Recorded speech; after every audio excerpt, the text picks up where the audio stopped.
Good morning to all. Today we are going to discuss about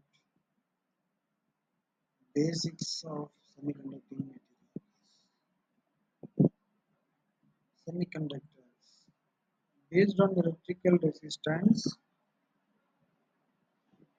the materials can be classified into three types. One is conductor, semiconductor, and insulator.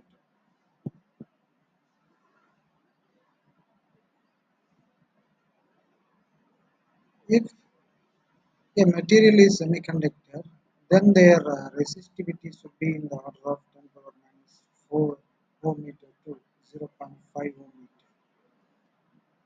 Then the energy gap between valence band and conduction band should be greater than 1 electron volt or approximately equal to 1 electron volt. Semiconductors are essentially can be conditioned to act as good conductor or good insulator or anything in between. Depends upon the physical conditions. The semiconductors can be behave like an insulator or conductor. The common elements such as carbon, silicon, and germanium are the semiconductors. Silicon is the best and commonly used semiconducting materials till date. So, what is the structure of semiconducting materials? When we see those materials we have seen in the last slide, carbon, germanium, silicon, they have four valence electrons in the outermost orbital. We know that 14 electrons are there in silicon. You see the orbitals, the outermost orbitals have four electrons, and each electrons combined together with covalent bonds. So all of you know that what is covalent bond? It's a sharing of electrons. So these are the general properties of semiconductors. They are formed by covalent bonds, as we discussed earlier. They have an empty conduction band at 0 Kelvin. They have almost full valence band. They have small energy gap and they possess crystalline structure. They have negative temperature coefficient of resistance. If the impurity is added to a semiconductor, its electrical conductivity increases. Similarly, if the temperature of the semiconductor increased, the electrical conductivity will be increased. When you see the periodic table, there are different kinds of semiconducting materials. There are two types. First one is elemental semiconductors, then compound semiconductors. And see this periodic table. The elemental semiconductors, these are made from single element or fourth group element of a periodic table.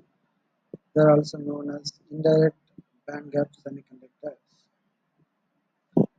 When you see this fourth group, carbon, silicon, germanium, they are most commonly used semiconductor elemental semiconductors. You can see their band gap structure.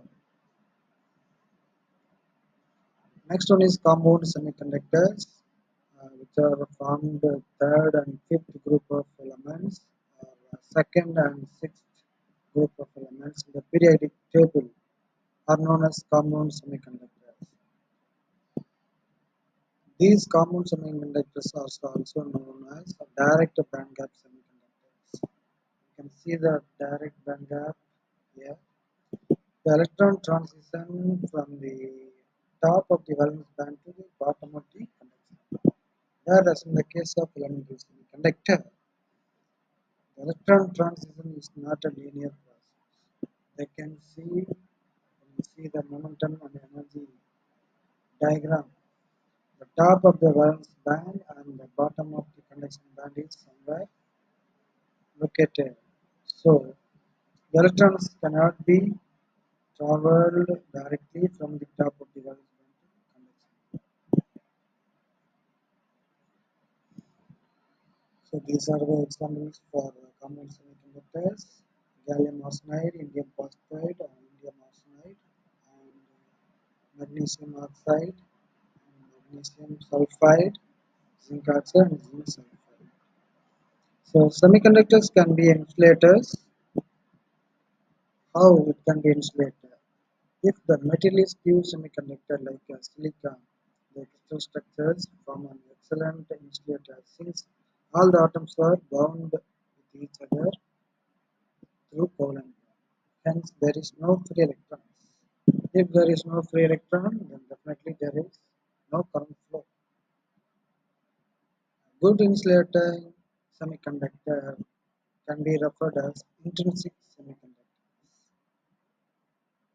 Why we are calling this intrinsic semiconductor? Due to the involvement of their own electrons in the conducting process is called as intrinsic semiconductor. Since the outer valence electrons of each atoms are tightly bound together with another through covalent bond. So it is very difficult to dislodge the electron from the covalent bond to make free electrons. Silicon in this form is greater insulator. Semiconducting materials are often used as an insulator. Types of semiconductors. So as we discussed earlier, there are two types: intrinsic semiconductors and extrinsic semiconductors. So intrinsic semiconductor without any addition of impurities, which means their own electrons can involve in the conduction process. How they can involve in the conduction process? We need to increase the temperature. When you increase the temperature, the thermal energy can break the covalent bond and they can make more number of free electrons. They can move freely from the top of the valence band to conduction, bottom of the conduction band. Therefore, there will be a electricity flow, current flow. We can call it as current flow. At the 0 Kelvin, the band is completely filled and conduction band is empty.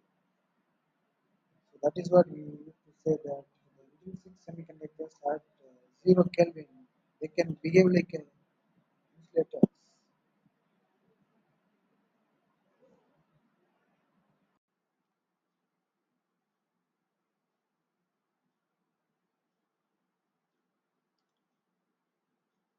Now we are going to discuss about classifications of magnetic materials. First of all, those materials not having permanent magnetic moment, they are called as diamagnetic material. And second one is those materials are having permanent magnetic moment. They can be classified into three categories. One is paramagnetic material, another one is ferromagnetic material, another one is ferrimagnetic material. First we will see about diamagnetic material. In a diamagnetic material, the electron orbits are randomly oriented and the magnetic moments get cancelled each other. Similarly, all the spin moments are paired, so they have even numbers of electrons. The number of electrons are spinning in the two opposite directions, and hence net magnetic moment is zero. Most of these materials do not have magnetism in the absence of magnetic field. Effect of magnetic field. When diamagnetic material kept under magnetic field, how they can behave in a normal state and how it can behave as a diamagnetic state. When you see the diagram 1, normal state. They cannot behave any kind of magnetic property. When you see the second diagram, means diamagnetic state. They can ripple all the lines of forces.